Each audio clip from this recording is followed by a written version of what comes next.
各位国人同胞、现场媒体朋友、线上收看直播的好朋友，大家好。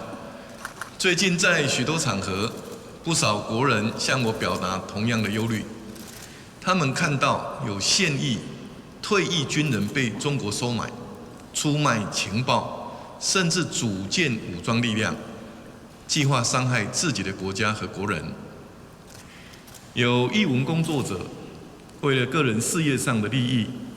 不惜配合北京的指令，说自己的国家不是国家。他们也看到中国官媒用来挑弄台湾内部对立的讯息，总是很快的被特定管道传播。有人甚至以协助中国官媒录制统战节目为业，散播民主无用、以美疑军，操弄分化和对立。很多人很忧心，我们的国家还有得来不易的自由和民主，共同打造的繁荣进步，将因为这些统战操弄，一点一点流失。诚如知名战略学者葛轩尼克对中国统战作为的分析，他说：中国是透过颠覆、渗透、收购媒体，发动媒体战、心理战、法律战来分裂和征服我们。他们的企图是在我们的社会中种下不和的种子，让我们忙于内部矛盾，而忽略来自外部的真正威胁。数十年来，中国并吞台湾、消灭中华民国的野心，没有一天改变过。不仅仅持续文攻武吓，对台湾社会的统战渗透也愈来愈严重。从2005年，中国颁布所谓的反分裂国家法，把武力并吞台湾视为国家任务，到去年6月发布所谓的惩毒22条，将所有不接受台湾是中华人民共和国一部分的所有人都视为惩戒对象，作为伤害台湾人民的借口。最近更扭曲联大2758号决议，再显示出中国对台湾主权日益迫切的威胁。过去这段时间，中国更利用民主台湾的自由与多元开放，吸收黑道、媒体、名嘴、政党，乃至于现退役军警，在我们的内部进行分化、破坏、颠覆等活动。根据国安局的报告，去年2024年因共谍案起诉人数共64人，是2021年的3倍之多。其中，统促党、富康联盟党、台湾军政府等为中国发展叛国组织部建武装力量的案例，在民主自由社会令人匪夷所思，但却真真实实存在当前台湾社会。中国更处心积虑对国军进行渗透及间谍活动。去年涉及共谍案遭起诉的现役及退役军人分别为15人及28人，合计占共谍案比例高达66%。我们更警觉到，中国近来借由广泛核发中国护照，利诱我国人申办中国居住证、定居证、身份证等，企图让台湾人民混淆自己的国家认同。中国也将两岸交流视为对台统战的管道，在台湾内部区隔敌我，分化台湾内部，削弱敌我意识，并意图架空政府公权力，塑造中国已经在台湾治理的假象，借此扩大对台湾内部的影响力。我们也注意到，中国持续扩大对台湾的融合发展策略，采取各种手段，要求胁迫台商扩大在中国的投资，利诱台湾青年赴中国发展，且不择手段觊觎台湾人才，窃取关键技术，影响台湾的经济安全，也大幅升高台湾青年赴中国的风险。这样的中国，已是我国反渗透法所定义的境外敌对势力。我们没有选择，必须采取更积极的作为。这也是我今天召开国安高层会议的目的，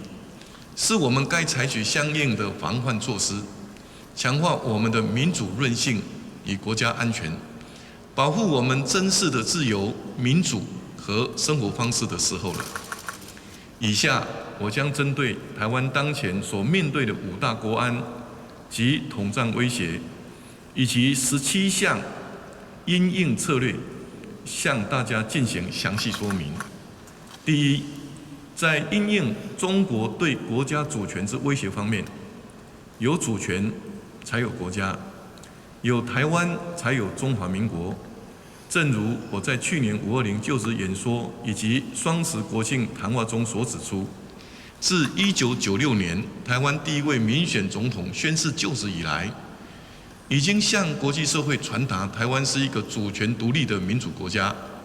国人及国际友人称呼我们国家为中华民国台湾或中华民国台湾。中华民国和中华人民共和国互不隶属，台湾主权不容侵犯并吞。中华民国台湾的前途必须由2300万台湾人民决定，这就是我们要捍卫的现状。台湾社会最大共识就是捍卫民主、维护主权，以及守护我们民主自由的生活方式，坚决反对台湾被中国所并吞。策略1，请国安会、国防部及行政团队要全力推动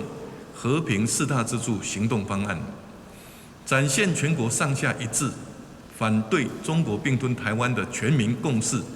与坚定决心。策略2，请国安会、外交部拟定行动计划，透过与友盟国家的合作，向全世界宣达我们反对中国并吞台湾的国家意志与社会共识，反制中国意图在国际社会消灭台湾、矮化台湾主权的野心作为。第2，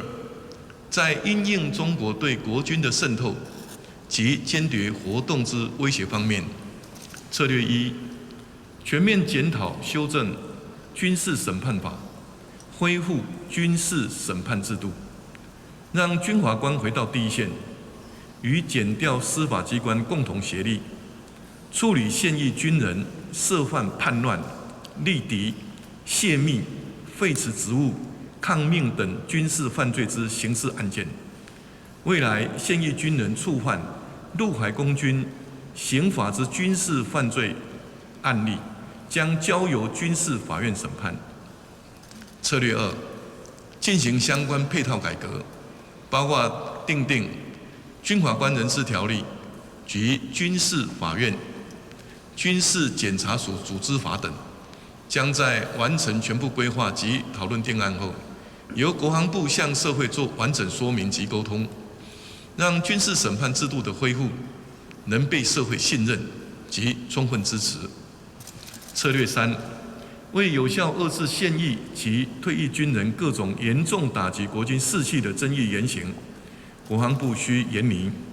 在陆海空军刑法增订对敌人效忠表示之处罚，并修正对于领取、退除、给予人员之相关规范，以有效维护军队的纪律。第3，在因应中国混淆国人对国家认同之威胁方面，策略1，请内政部、陆委会等相关机关就国人同胞申请中国涉及身份认定的各种证件，包括护照、身份证、定居证、居住证等，持续进行必要的清查及管理，尤其是对国家有忠诚义务的军公教人员，以严防并遏制中国借融合发展为名，进一步采取试图扭曲我国人对国家认同的统战操作。策略2，对中国人士及港澳人士规划及融入台湾社会，在兼顾台湾社会发展及个人权益下，需有更多国安考量。原籍中国人士申请来台定居，应确实依照我国法律，放弃中国户籍与护照，不能兼具双重身份。有关香港及澳门人士申请来台定居、居留等相关制度，将增列长期居留规定，以符合实际需要。第四，在因应中国借两岸交流对台湾社会统战渗透之威胁方面，策略一，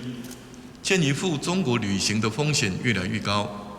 ，113年元旦期间，陆委会接获通报之国人赴中失联、遭留置、盘查或关押者合计71人，未通报之数字可能数倍于此。其中有3名年长的一贯道亲，从去年12月被拘捕，迄今未获释。相关机关要提高国人赴中国旅游风险意识，持续加强公众沟通，并落实各种登录制度，以减少赴中国旅行的可能意外及风险。策略二，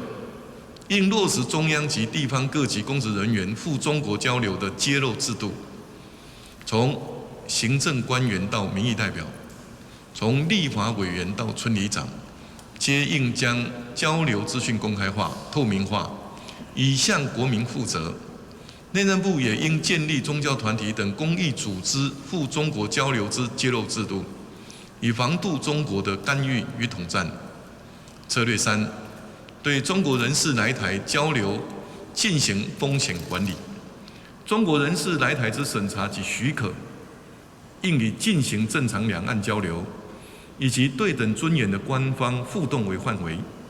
并应将两岸情势变化等相关因素纳入考量，应严格限制具有统战背景的中国人士来台，以及禁止中国人士来台进行具统战性质之活动。策略四，两岸交流要避免受中国政治干预及衍生国安风险，